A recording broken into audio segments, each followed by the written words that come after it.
And now, another tale well calculated to keep you in suspense.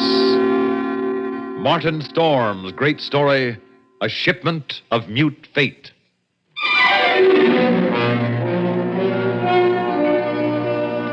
I stopped on the wharf at La Guaira, and I looked up the gangplank toward the liner Chansey, standing there quietly at her moorings.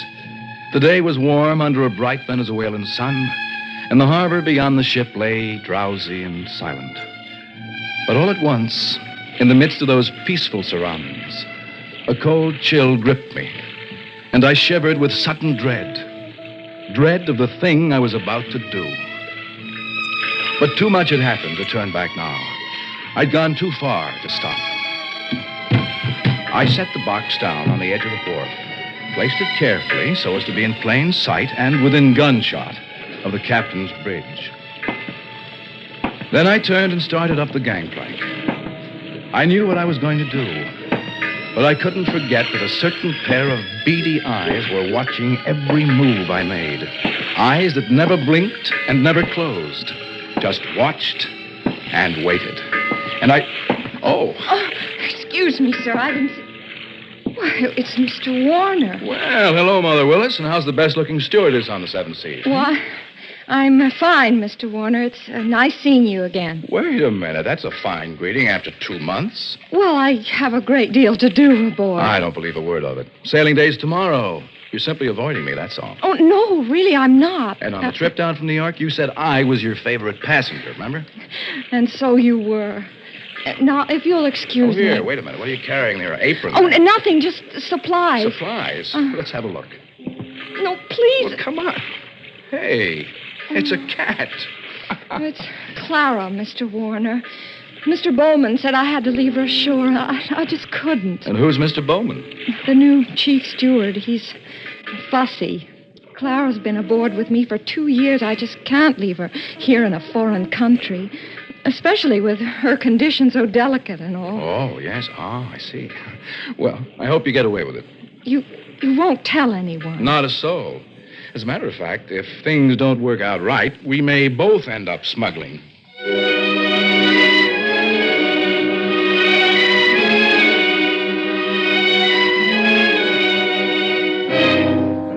I was most happy to have you aboard on the trip down 2 months ago, Christopher, and I'm very glad you're coming along with us on the run back to New York. Well, thanks, Captain Wood. There is one thing, though.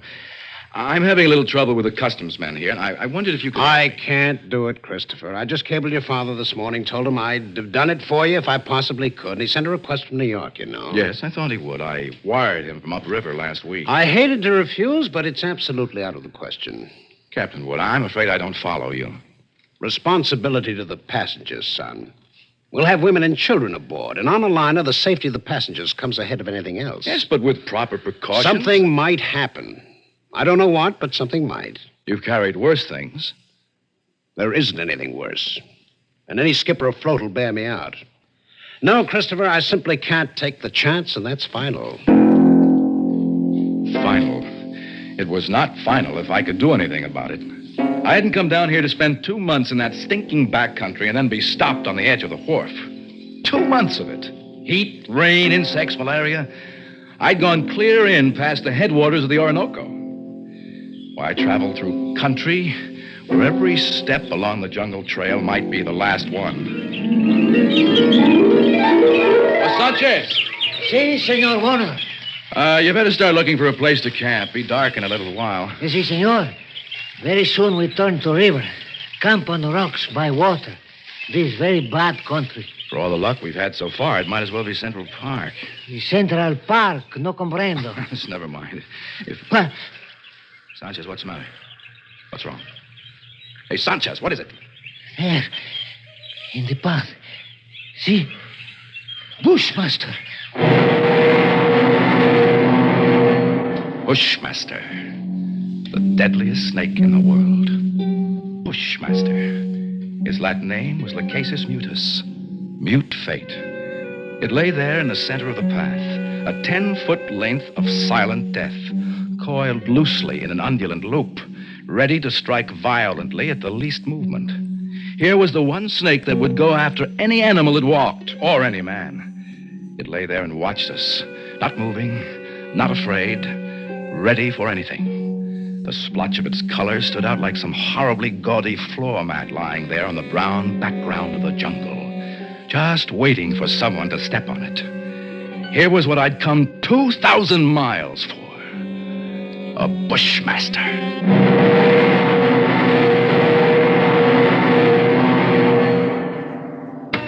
Good morning, Captain Wood. The man at the hotel said you wanted to see me. That's right, Christopher. Sit down. Thank you. Seems you weren't willing to let matters stand the way we left them yesterday. Oh. Well, look, Captain, I'm sorry to go over your head, but I just had to.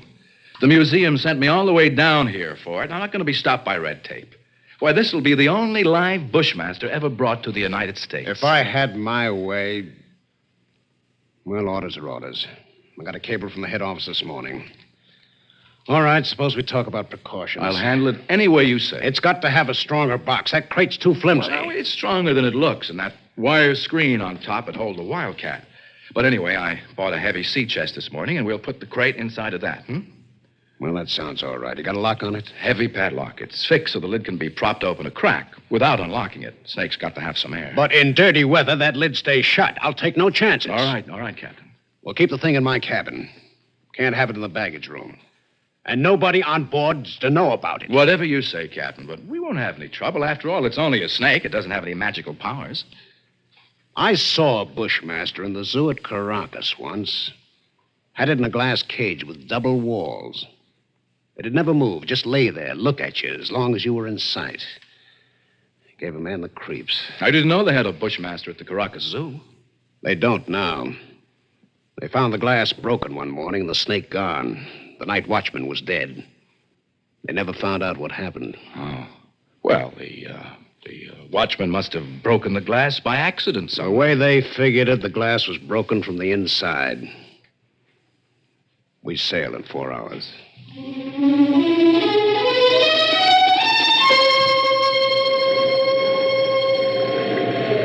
Well, she's running quite a swell out there, Mr. Bowman, eh? Yeah, it's a little heavy, all right, Mr. Warner. Guess a storm passed through to the west of us yesterday when the glass dropped. Great G. Jehoshaphat, we're going to take it on the port bow. Hang on! That was a freak if I ever saw one. Why, there's not another wave that size in sight. Well, you see them like that sometimes, even in a calm sea. I got to get below, Mr. Warner. That water probably did some damage on the officer's deck. Yes, I suppose it... What did you say? The wheelhouse companionway was open on the port side. Bridge cabins must have taken a pretty bad smashing. They're right below the... Is something wrong, Mr. Warner? No. No, nothing at all, Mr. Bowman. At least, I hope not. Of course, I knew it was only one chance in 1,000. But the chances of that freak wave were 1 in 1,000, too. I stumbled down the companionway and along the passage to the captain's cabin. Oh, Mr. Warner. Oh, Mother Willie's. Why, isn't this cabin a mess? I'm trying to get some of these things out to dry. Yeah. Well, look, I just wanted to check. Where's that box that was under the captain's bunk? Oh, that. I just threw it out on deck. You what? Well, the desk over there slid into it. It was all smashed. But the small box inside of it, what happened to it? Oh, they were both splintered, Mr. Warner. Broke wide open. Oh, no. Well, Mr. Warner, you're white as a sheet. Mother Willis, will you go find Captain Wood and tell him to come down here immediately? Well, I've got a great deal to do. Please, go get him at once. Very well. I suppose I can finish up here later. I pulled open the top drawer of the bureau beside me, and I took out the captain's flashlight. I worked around the room, throwing the light into the dark corners, back of the desk, under the bunk. And wherever I turned, I could feel those cold, unblinking eyes at my back, just watching and waiting. I pushed open the closet door, threw the light inside. Carefully, I poked at the boxes and junk on the floor. But the snake was not in the closet. Inch by inch, I covered the entire cabin. And only then, a horrible realization began to dawn on me. Oh, Captain Wood. Mother Willis just told me. Well, Christopher, so it's happened. Yes, that's right. It's happened. Well, we better start searching the cabin here. Captain Wood, I just finished searching it. Women and kids, and that thing loose on board. 1,000 places for it to hide. God help us, Christopher.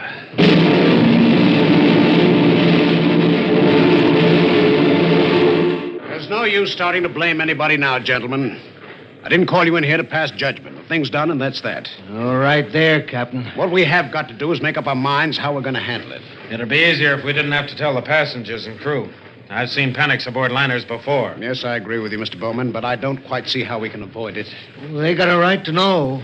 As long as that snake's loose, everybody on board's in the same danger, and they all ought to know about it. Captain Wood, now that thing is 12 feet long. It can't simply crawl into a crack. Why don't we make a quick search of the whole ship before we spread any alarm? Yes, I've thought of that, Christopher. Well, as far as I can see, the only place it couldn't be is in the boilers or on the top of the galley stove. It might have crawled overboard. Oh, we can't count on that. We've got to assume it's on the ship somewhere. Yeah, and that could be anywhere. In a coil of rope or in a pile of clothes. Yes, or under some woman's berth or a baby's crib. All right. I think the best idea is to follow Mr. Warner's suggestion. Make a quick search first. You agree to that? Yeah, I guess. And then if we don't find it, we'll have to warn the passengers. We've got to find it. But not one of us could find that deadly shape. Coiled in some dark corner or outstretched along a window seat. Not one of us caught a glimpse of that horrid head with its beady, black, watchful eyes. That thing lay waiting out there, somewhere along the decks, shaded in the gathering dusk. But where? We didn't know. The slow nightmare that followed grew worse by the hour. The second night passed, and morning came around. A gray and rainy day that dragged past. And then night came down again. Third night of the terror. Again, every light burned, and the whole ship seethed in the throes of incipient revolt. Faced by a horror they'd never met on the sea before, crew and officers alike were on the verge of panic. Passengers sat huddled in a trance-like stupor, ready to scream at the slightest unknown sound.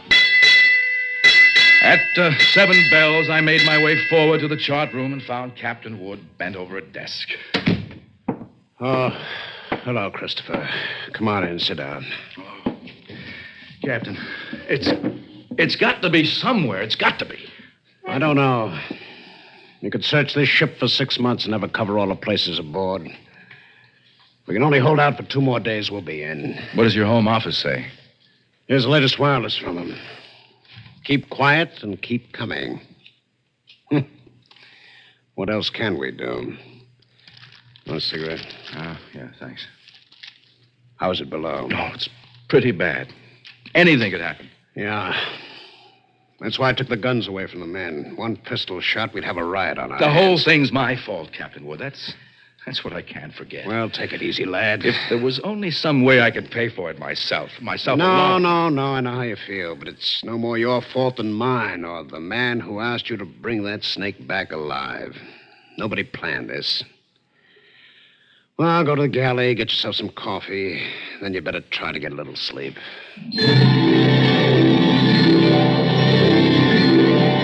The light was on in the steward's galley, and the coffee pot was standing on the stove. It was still warm, so I didn't even bother to heat it.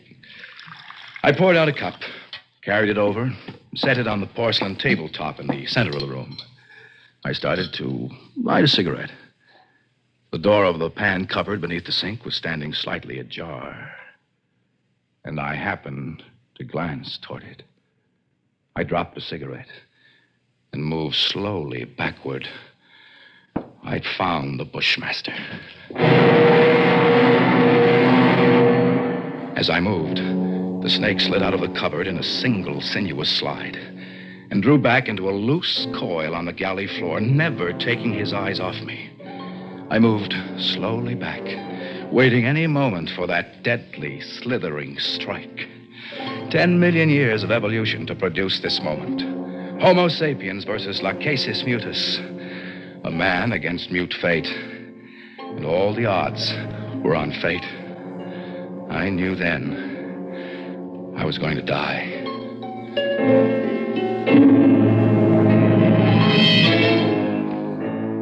I could feel the sweat run down between the wall and the palms of my hands pressing against it. My skin crawled and twitched, and the pit of my stomach was as cold as ice. There was no sound but the rush of blood in my ears. The snake shifted again, drawing into a tighter coil, always tighter.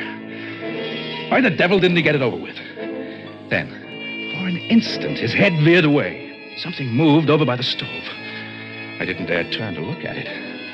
Slowly, it moved into my line of vision. It was a cat. That scrawny cat that Mother Willis had sneaked aboard in La Guaira. Its back was arched, and every hair stood on end. It moved stiff-legged now, walking in a half circle around the snake. The bushmaster moved slowly and kept watching the cat. He tightened. He was going to strike at any second. He struck and missed. The cat was barely out of reach. Now, she was walking back and forth again. Oh, she was asking to die. Missed again. By a fraction of an inch. He was striking now without even going to a full coil. Missed. Again and again, always missing by the tiniest margin. Each time, the cat danced barely out of reach, and each time she countered with one precise spat of a dainty paw, bracing her skinny frame on 3 stiff legs. And then suddenly I realized what she was doing. The bushmaster was tiring, and one strike was just an instant slow.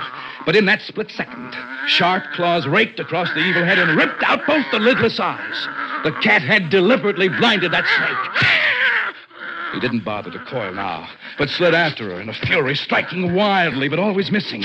And every strike was a little slower than the last one, until finally... As the snake's neck stretched out at the end of a strike, the cat made one leap and sank her razor-sharp teeth just back of the ugly head. Sank them until they crunched bone. With tooth and claw, she clung as the monstrous snake flailed and lashed on the floor, striving to get those hideous coils around it, trying to break her hold, to shake off that slow and certain paralyzing death that gradually crept over him. And, at last, stilled his struggles forever. Oh, I took a deep breath. The first in minutes, the cat lay on her side on the floor, panting, resting from the fight just over. Oh, she had a right to rest. That brave, beautiful alley cat had just saved my life, and maybe others as well. But as I turned toward the stove, I suddenly became very humble, and I knew all at once what a small thing a human being really is. I and others aboard were still alive only by the merest accident. You see, there were 3 reasons why that cat had fought and killed the world's deadliest snake. And those 3 reasons came tottering out from under the stove on shaky little legs. 3 kittens with their eyes bright with wonder and their tails stiff as pokers. And up on the decks, hundreds of passengers were waiting for the news that terror was ended. Well, they could wait a little longer. I pulled open the doors of the cabinet, found a can of milk and a saucer. Then, I dropped down on my knees.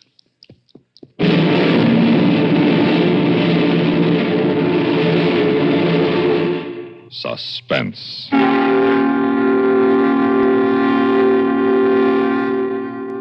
You've been listening to A Shipment of Mute Fate, written for Suspense by Martin Storm.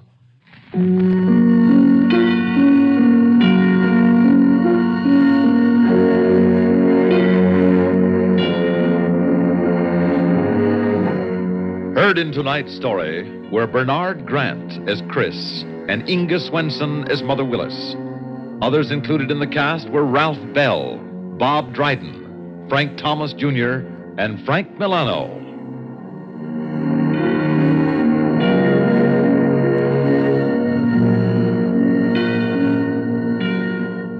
Listen again next week when we return with 2 Horse Parley by Walter Black, another tale well calculated to keep you in Suspense.